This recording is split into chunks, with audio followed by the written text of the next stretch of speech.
Samantala, nagdulot ng pagbaha ang pagulang dala ng bagyong Opong sa bansa. Si JB Pedragosa, una sa balita.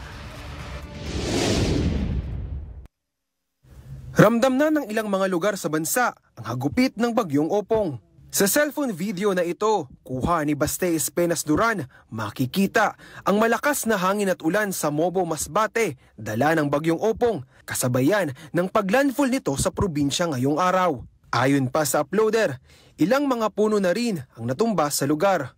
Kita rin sa Facebook post na ito ng MDRRMO Mobo ang rumaragasang tubig sa Banadero River sa Barangay Tabok, Mobo Masbate, kasabayan ng pagbaha sa ilang lugar sa probinsya. Malakas na hangin at ulan naman ang dala ni bagyong Opong sa San Andres, Romblon, dahilan para itaas ang signal number 3 sa probinsya. Sa Barangay Malinis, Lemery, Batangas naman, nagsimula na ang pagragasa ng baha, bunsod yan ng walang tigil na pagbuhos ng ulan sa probinsya. Hindi rin nakatakas sa hagupit ni bagyong Opong ang ilang mga lugar sa Southern Leyte, kabilang na ang Manhilo Elementary School sa Maasi, Northern Leyte na nilubog ng baha.